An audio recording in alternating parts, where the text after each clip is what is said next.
La semaine dernière, la ville de Gatineau a annoncé qu'une importante quantité d'eau usée allait être déversée dans la rivière du Lièvre. On en parle aujourd'hui. On fait le point avec Mme Chantal Marcotte de la ville de Gatineau.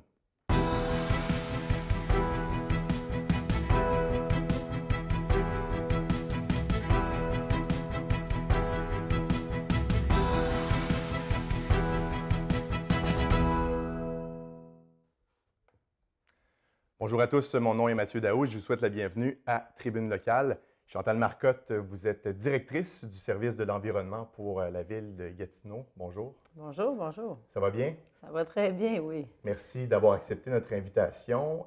Pour débuter, on va mettre la table un peu. Parlez-nous un peu de votre principal mandat, ou plutôt des principaux mandats là, dans le cadre de vos fonctions à la ville de Gatineau.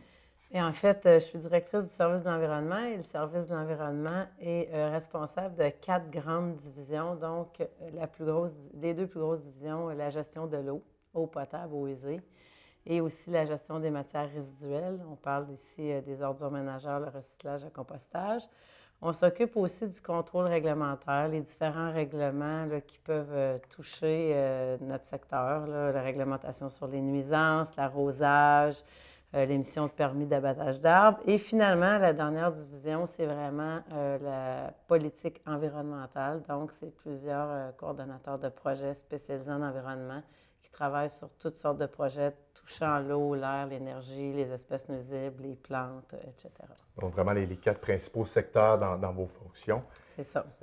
On est lundi, le 24 octobre. Le déversement a lieu au moment où on se parle, et ce jusqu'à mercredi.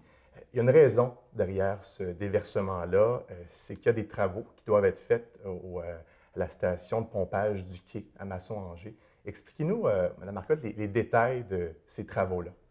Mais en fait, la station de pompage du quai, c'est la station principale qui alimente en eau usée l'usine d'épuration des eaux usées de Buckingham-Masson-Angers. Donc, c'est une station principale où il y a énormément de volume d'eau qui ramasse l'eau usée de Angers, Masson, Buckingham, environ 20 000 à 24 000 citoyens.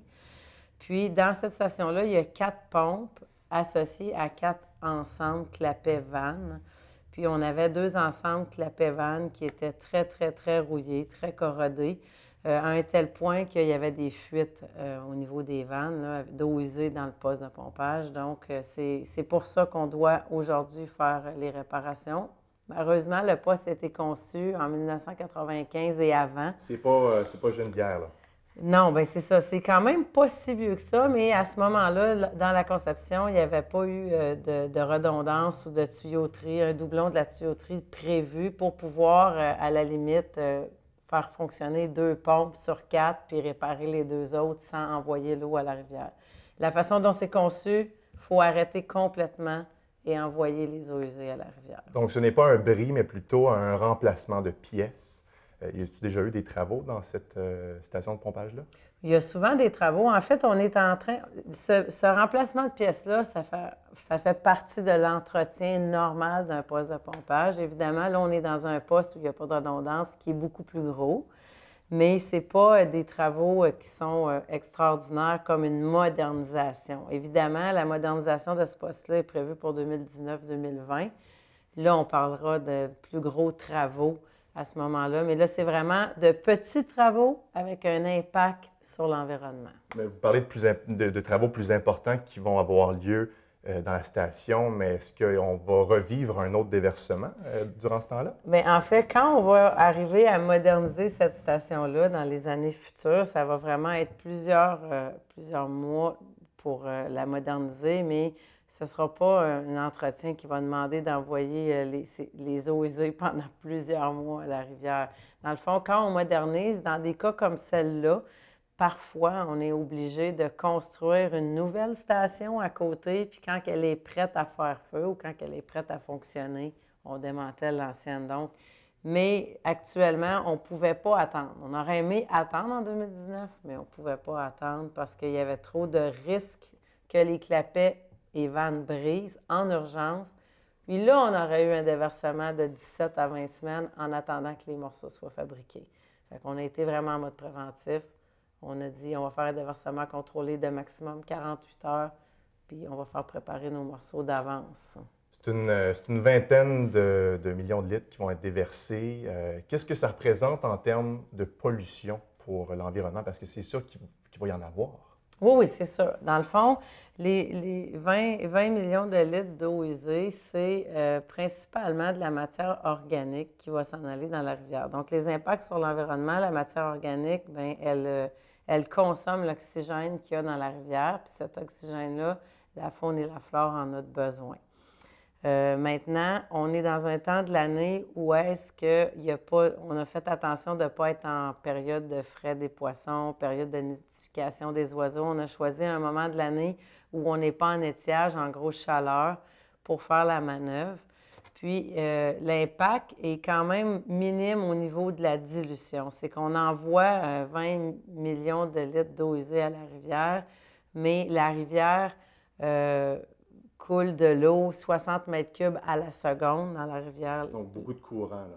Oui, beaucoup d'eau pour diluer dans la Lièvre et encore 10 fois plus quand que la Lièvre va se déverser dans la rivière des Outaouais. Ça fait combien de temps que la Ville est au courant de ces travaux-là? Bien, en fait, ça fait plus d'un an qu'on travaille sur ces travaux-là dans la planification des travaux. Fait que c'était vraiment important. On a fait affaire avec une firme de consultants pour nous aider là, à préparer les plans et devis, s'assurer qu'on regardait toutes les options possibles parce qu'on a regardé d'autres options avant d'arriver à cette option-là. Puis après ça, on a donné des contrats pour faire fabriquer les pièces. Puis là, c'est un groupe Mécano, entre autres, qui est là sur ce contrat-là. C'est eux. C'est une entreprise de Montréal qui est ici pour faire le changement de vanne. Mais c'est des travaux qui sont de longue haleine, puis beaucoup de planification à cause des impacts, puis voir c'est quoi les alternatives, puis c'est quoi le plan de mitigation pour que ça soit moins dommageable. Fait que tout ça, ça a été analysé depuis à peu près octobre 2015.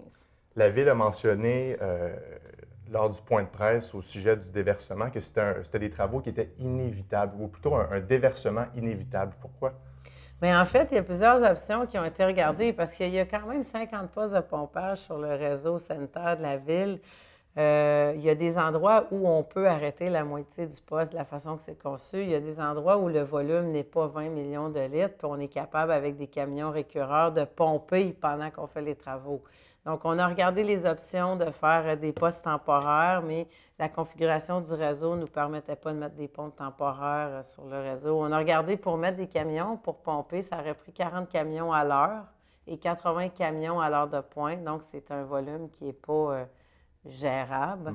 Puis, on a regardé aussi de mettre un réseau d'égouts temporaire en surface, mais le volume d'eau, on peut s'imaginer que s'il y avait ce volume d'eau-là qui circule dans la tuyauterie à la surface de la Terre, qu'est-ce que ça prendrait pour retenir les tuyaux pour pas que ça ouvre. Donc, on a regardé toutes ces options-là, puis on n'était pas capable de faire autrement. Les camions qui auraient pu pomper les eaux usées, j'imagine qu'il y aurait eu d'importants coûts aussi reliés à ça. Est-ce qu'on essaie d'éviter des coûts, puis on y va plus du côté d'un déversement? Pourquoi exactement? Non, bien, c'est sûr qu'il y aurait eu des coûts, mais même quand on est capable de le faire, la Ville ne va jamais hésiter à mettre des coûts pour éviter un déversement. Dans ce cas-ci, on l'avait eu, on a vécu cela dans un autre poste de pompage, de pomper. Puis on avait pompé à l'heure de pointe du souper avec 8 camions, puis on n'avait pas été capable de gérer parce qu'il faut s'entendre que non seulement c'est un petit trou, le poste de pompage, mais on ne peut pas avoir 80 camions qui pompent là ou 40 camions, puis après ça, il faut les gérer sur la route. Puis l'expérience n'avait pas été un succès. Non, non. Vraiment puis logistiquement parlant, c'est énormément de... Ça se ferait bien là, sur un jeu avec des petits camions, là, mais avec des gros camions sur la rue. Ça marche moins bien. Non, ça marche moins bien. J'imagine que vous avez entendu des commentaires de la part de citoyens au cours des derniers jours. C'était quoi ces commentaires-là? On a reçu beaucoup de commentaires positifs, je vous dirais. Les gens sont extrêmement contents de la transparence qu'on a eue dans ce dossier-là, d'aviser les gens d'avance, d'expliquer pourquoi, de prendre le temps de faire un point de presse, puis d'expliquer qu'est-ce qu'on fait, puis qu'est-ce qu'on fait comme mesure pour le moins possible endommager l'environnement. Puis c'est les commentaires qu'on a eus principalement, là. Les gens sont contents. On n'a pas eu de commentaires négatifs ou de « vous ne savez pas ce que vous faites ». Les gens collaborent. Puis d'ailleurs, ce matin, mais je suis allée 2 fois au déversement. Ça a commencé à 5 h lundi le 24. On voit aucun flottant là, sortir à la surverse, là. Donc, les gens font attention. Ça, c'est une belle indication que les gens ont compris qu'on avait besoin de leur collaboration, puis ils font attention. Donc, on ne voit rien de déchets qui remontent à la surface pour le moment. Non.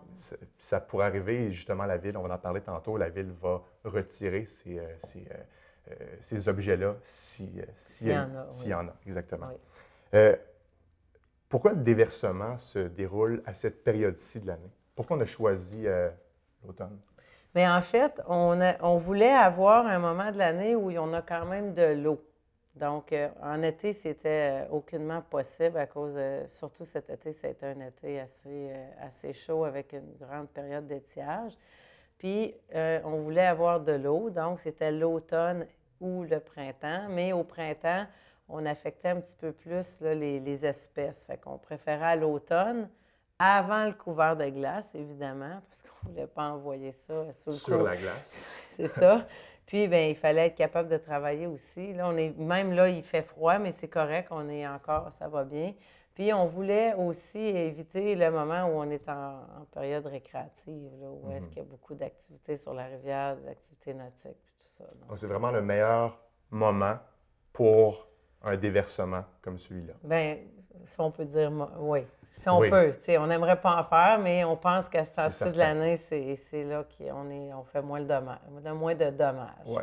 La Ville dit que ces travaux-là sont faits dans le but d'éviter le pire. On en parlait un petit peu tantôt. Qu'est-ce qui aurait arrivé si on avait attendu pour le changement des pièces? Mais dans le fond, ce qui aurait pu arriver, là, c'est que les pièces cassent. Dans le fond, que les vannes et clapets cassent. Puis là, à ce moment-là, c'est une fuite majeure. Tout le poste se remplit. Donc, on est obligé de dévier à la rivière. Mais tous ces postes de pompage-là contiennent plusieurs pièces qui sont faites sur mesure. Donc, quand ça arrive en urgence, puis que les pièces, il faut les faire, bien, on a souvent des délais de fabrication et livraison énormes. Dans ce cas-ci, on aurait pu attendre 17 à 20 semaines avant d'avoir les morceaux, puis on aurait eu un déversement très long. Très long. Plus long. Plus long. Quasiment, on a calculé quasiment 60 fois plus d'eau usée à la rivière si on avait eu cette urgence-là plutôt que le faire en mode planifié. Est-ce que ça coûte cher remplacer des pièces comme ceux qu'on va remplacer? Bien, les travaux sont pas loin de 95 000 à 100 000 au total, incluant là, la firme de consultants CIMA qui nous aide dans ce dossier-là. Donc, c'est un bon coût, mais ce n'est pas dans les plus grosses pièces là, qu'on a achetées. On a des pièces dans les usines d'épuration, des pompes qui peuvent valoir quasiment 1 million de dollars chacune. Donc, on va prendre une courte pause, Mme Marcotte, et au retour, on va parler de la contribution des citoyens, l'importance de la contribution des citoyens dans cette gestion de crise-là. On en reparle au retour. Restez avec nous. La première fois que je l'ai fait, j'étais vraiment, vraiment nerveuse. J'ai même demandé à ma cousine de me rassurer. Comme elle l'avait déjà fait avant, elle savait comment ça se passerait. J'ai pris mon courage à deux mains et j'ai fait mon premier don de sang. Depuis mon premier don de sang, je ressens le besoin de poser ce geste le plus souvent possible. Et j'ai découvert que se sentir utile et sauver des vies, ça aussi, ça procure des sensations fortes. Encore tu sais? La philosophie des amputés de guerre, c'est l'entraide, c'est le plus vieux qui aide le plus jeune, comme je fais avec le petit Emmanuel. J'adore courir. C'est une passion pour moi. Je vais dehors, je pars à courir. C'est rendu que je veux aller dans les hauts niveaux. C'est correct? Oui. Les amputés de guerre ont totalement changé ma vie. Ils m'ont permis de vivre ma passion. Les amputés de guerre supportent à fond le rêve des enfants. Moi, j'aime ça courir. De retour à Tribune locale, toujours en compagnie de Mme Chantal Marcotte, directrice du service de l'environnement pour la ville de Gatineau. On parle évidemment du déversement. Ce sont 20 millions de litres d'eau usée qui sont actuellement déversés dans la rivière du Lièvre. On a parlé avant la pause de la contribution des citoyens. C'est vraiment primordial pour ce genre de situation-là. Quels sont les trucs pour réduire l'ampleur du déversement qu'on a donné aux citoyens? Et en fait, depuis jeudi dernier, on donne des trucs aux citoyens. Ce qu'on demande aux citoyens, finalement, c'est de pas consommer beaucoup d'eau potable. Puis pourquoi? C'est que toute l'eau potable qui rentre dans la maison finit par sortir dans le réseau sanitaire. Donc, des gestes faciles là, qui prennent beaucoup d'eau, là, c'est des bains, des longues douches, surtout les adolescents là, qui peuvent s'éterniser dans la douche, le lave-vaisselle, la laveuse à linge. Fait que les trucs qu'on a donnés, c'est minimisons ça. Pour commencer, ça, c'est énormément d'eau. Après ça, évidemment, la toilette. Mais la toilette, c'est une petite partie de toute l'eau qui est envoyée dans le réseau sanitaire, mais on n'est pas obligé de la flusher à tout coup. Il y a même des gens qui vont mettre pendant ce temps-là le papier de toilette à la poubelle au lieu de la toilette. D'ailleurs, c'est ce que les gens doivent faire parce qu'on ne voit pas de flottant aujourd'hui ou de papier de toilette à la surface. Donc, pour le moment du moins. Pour le moment du moins, c'est ça. On croise les doigts. ça. J'imagine que on profite de cette situation-là pour faire la sensibilisation pour les citoyens. Bien, on en a profité la semaine passée. Ouais. Dans le fond, ce qu'on disait aussi, puis ce qu'on dit aujourd'hui, c'est à l'année, on devrait faire attention à ce qu'on envoie dans la toilette. Hein. Des objets, là, il y a des choses qui ne vont pas dans la toilette, donc on en profite pour le dire. Les modes de cheveux, ça ne va pas à la toilette. Les produits d'hygiène féminine, ça ne va pas à la toilette. Les condoms, ça ne va pas à la toilette. Des gens, il y a des gens, ils vont avoir des restants dans le frigo. Puis ils vont pousser ça dans la toilette, une soupe, une sauce à spag. Non, c'est pas là que ça va. Pas tout ce qui va là, ce sont nos petits besoins et papier de toilette, et c'est tout. Le reste, ça va à la poubelle. À la poubelle ou au compostage pour la sauce à spaghetti. Oui, ça, c'est ça. Est-ce qu'on a dans le coin, dans le secteur ici, des égouts qui sont surchargés? Est-ce que les gens, annuellement, font attention normalement? Je dirais qu'on n'a pas de surcharge des égouts, mais dans le secteur Boquignan-Masson-Angers, il y a encore à peu près 15 du système d'égouts qui est le pluvial et le sanitaire dans le même tuyau. Donc, c'est sûr que c'est un peu ça qui est le plus difficile pour le réseau parce que quand il y a des grosses pluies, ce 15 %-là de réseau où la pluie ou la fonte de neige et le sanitaire est mélangé, bien là, c'est à ce moment-là qu'il peut y avoir un risque de surverse à l'année, c'est quand il y a des coups d'eau. Mais il reste juste 15 % du réseau qui est comme ça. Mais mis à part ça, le réseau sanitaire et pluvial est séparé, puis on ne voit pas là, de surcharge. On a un débit moyen à l'usine là, qui a tendance à diminuer depuis quelques années, parce que les gens diminuent leur consommation d'eau potable. Hein. On se souvient, en 2006, les gens consommaient peut-être 500 litres par personne par jour, même plus. Donc, on parle de prendre, par exemple, une douche moins longue, de prendre un bain moins long, mais la consommation pour boire, ça reste existentiel de consommer de l'eau potable. Oui, c'est ça, mais les gens en consomment moins qu'avant parce que les gens font plus attention. C'est sûr qu'il y a beaucoup de sensibilisation qui est faite par le service. Il y a aussi eu des constats d'infraction. Il y a des gens qui ont des constats au niveau de l'arrosage. Oui. Donc, c'est tout ça qui fait que la consommation est rendue beaucoup plus basse, aux alentours de 401 à 405 litres par personne par jour. Donc, on en consomme moins, on en envoie moins à l'égout.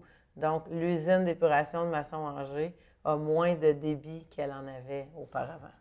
On a parlé des trucs qu'on a offerts ou qu'on a proposés aux citoyens pour, dans le but d'éviter de contaminer l'eau, de polluer l'eau. Mais la Ville a aussi pris toutes les mesures pour réduire les impacts.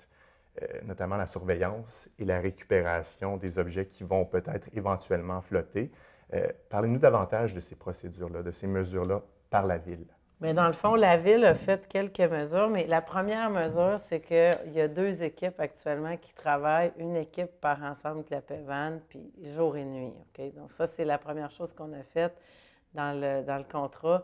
C'est que c'est très important d'y aller le plus vite possible. Il faut le faire bien, mais il ne faut pas s'arrêter parce qu'on déverse à la rivière. Ensuite de ça, la Ville a fait affaire à une compagnie qui est spécialisée. Dans le fond, leur unité est là sur la rue du Quai, je les ai vus.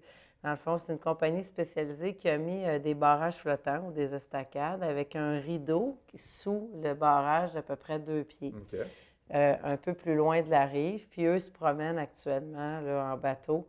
Donc, ce qui sort sous l'eau, parce qu'on s'entend que la surface c'est à peu près 1 mètre à 2 mètres sous la surface, mais ce qui sort sous l'eau, Si c'est un flottant, il va finir par lever à la surface. Mais beaucoup plus loin. Mais en avant du barrage qu'on a installé hier midi, c'est ça, le dimanche midi. Et ça, c'est plus au niveau, parce que la rivière du Lièvre, c'est une petite portion juste avant d'arriver à la rivière des Outaouais. C'est où exactement qu'on a mis ce barrage-là? Dans le fond, on a mis le barrage vraiment, on a la surverse comme qui est dans une méandre à la sortie du barrage Brookfield. Puis il y a une petite île, fait qu'on a mis de l'île à la rive, puis de l'île à l'autre côté. Dans le fond, on a mis un barrage bord en bord. Là, les flottants qui sortent, ils ne peuvent pas passer. OK. L'autre mesure qu'on a pris aussi, c'est qu'on a travaillé avec Brookfield Energy, qui a beaucoup aidé. Parce que c'est eux qui ont le contrôle, dans le fond, du débit de la rivière qui descend du lac du Poisson-Blanc. Là. Donc, on a une moyenne entendue avec eux de 60 mètres cubes seconde d'eau.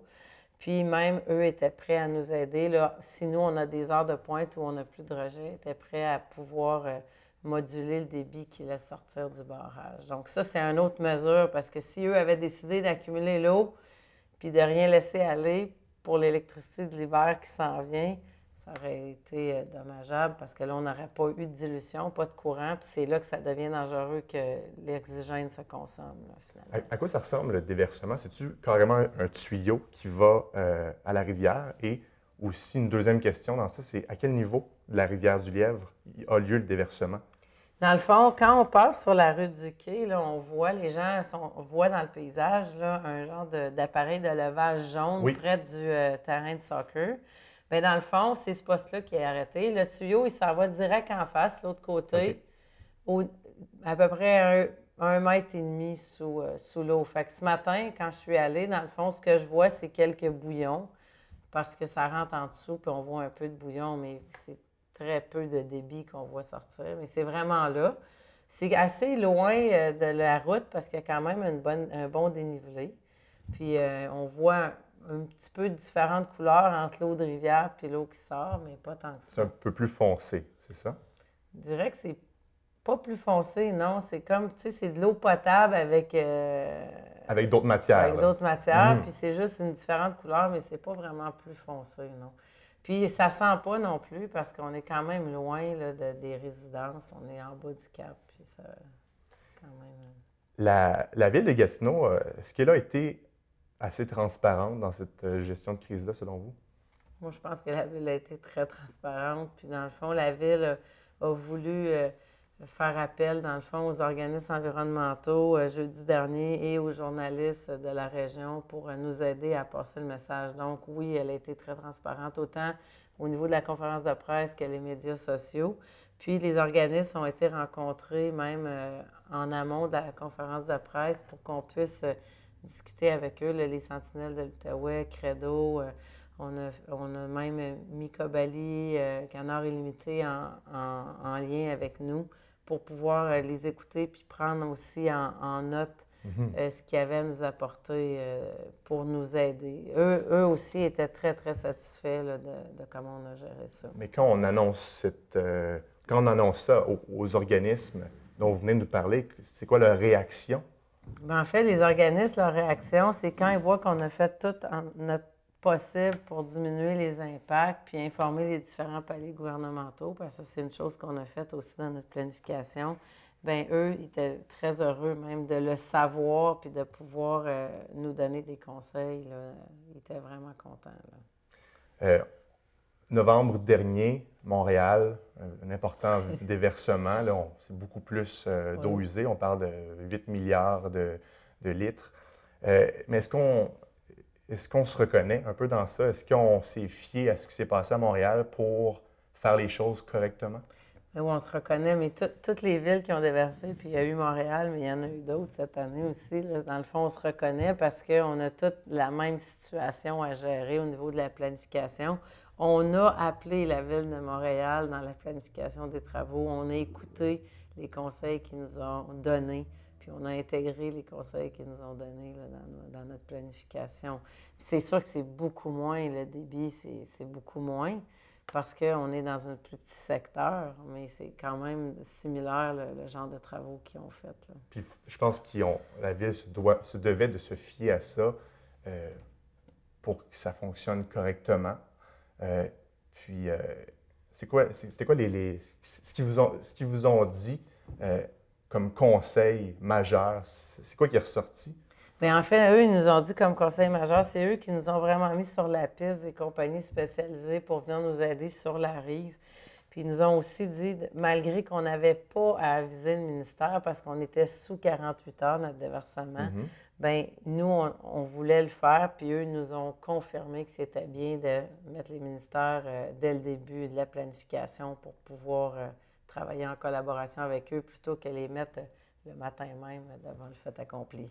Parlons-en du ministère. Vous avez eu l'approbation du fédéral et du provincial pour, avant d'y aller de l'avant.